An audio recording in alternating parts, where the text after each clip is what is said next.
Hey, SouthRidge, Pastor Brent here with another weekly update. And this week I got 3 things that I just want to draw to your attention. Maybe the first one's a little self-serving, but hey, reminder, Father's Day this Sunday. Kids, don't forget to be nice to your dad, get him something great. And if you're a little stuck on what to get him, I've got a great suggestion for you. We're running a little contest on our social media platforms. We're asking you to take a picture of you doing a chore that your dad normally does. And if you post it on Facebook, just use the hashtag #WeAreSouthRidge. If you're on Instagram, @SouthRidge Church, and we will look for those pictures, and we're going to award the best 3 that we find with a gift card. And so you'll be able to give your dad a gift card, $100 gift card. So great for your dad, a fun little thing for you to do. And just because maybe you're not under 12, you can still participate. No matter how old you are, whatever chore your dad was doing, you send a picture in, you might win. Second one, and this is something I've been wrestling with this week through a number of conversations as we continue to figure out COVID and what to do. And it's this thought and or this line.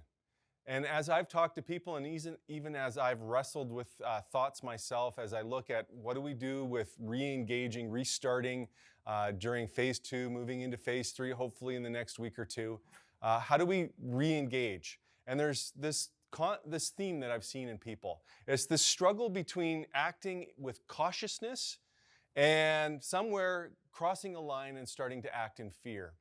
And so I've been wrestling with this, and so as I was thinking about it, one of the ways to determine whether you're acting with caution or you're acting with fear is this. If you're acting out of knowledge, generally that tends to be caution. When you act out of suspicion, that generally tends to mean you're acting out of fear. And as I've been examining my own life over the last week or so, there are moments when I think I've crossed that line from caution to fear, where I'm acting out of suspicions rather than knowledge. And here's the crazy thing. Here's the thing that makes it so difficult during this time. You talk to 10 people, their line for where they move from caution to fear is different. Everyone seems to have a different line for themselves. And so I just ask that you continue to pray for me, continue to pray for our leadership as a church as we try and make decisions on how to guide our church forward during this re-engagement time, this reintegration into lifetime. I would really appreciate it. The second thing, or the third thing, I guess, I want to draw your attention to today is just another thought. Last week, I just happened to catch, it was on TV, C.S. Lewis's Narnia movie. And it reminded me of a part of the book that I used to read to my kids when they were younger. And it's in chapter 7.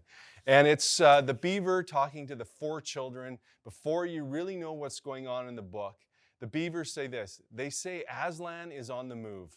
Perhaps is already landed. And now a very curious thing happened. None of the children who knew Aslan knew any more than you do. But the moment the beaver had spoken those words, everyone felt quite different.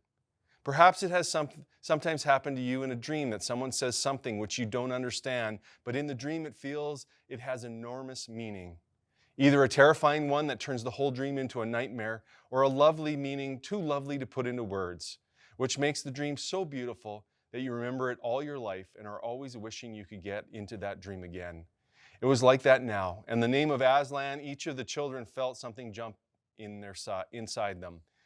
Edmund felt a sensation of mysterious horror. Peter felt suddenly brave and adventurous. Susan felt as if some delicious smell or delightful strain of music had floated by. And Lucy got the feeling you get when you wake up in the morning and realize that it's the beginning of holidays or the beginning of summer. For many of us during this time, we've felt isolated. We've been on our own, we haven't seen a lot of people, and I think when we get isolated, we forget what's going on, and we don't know what's going on in the big picture. And so for those of you who might feel like going, okay, what is God doing during this time? Just kind of let those words sink in. Aslan is on the move. Because if you know C.S. Lewis's story, you know that it's an allegory, and Aslan is a representation of Jesus the King. And in the book, Aslan comes into the story, and things change for the better. The evil is dealt with in that story. And so this past week, a couple reminders that Jesus is working, Jesus is on the move. Yesterday, I had the privilege of baptizing yet again someone else. And it's been awesome to see that even over the last 3 weeks, we've had 6 people get baptized here at SouthRidge. Jesus is on the move. And then finally, this story. Someone was listening to our service online last week, filled out a Connect card and just checked the box that said, I want to know more about Jesus. So one of our staff had the opportunity to connect with them this week, talk to them, and it ended up leading that person in a prayer to receive Jesus as their Lord and Savior. Just remember, even when we can't see it, Jesus is on the move, even during these times. Have a great week, SouthRidge.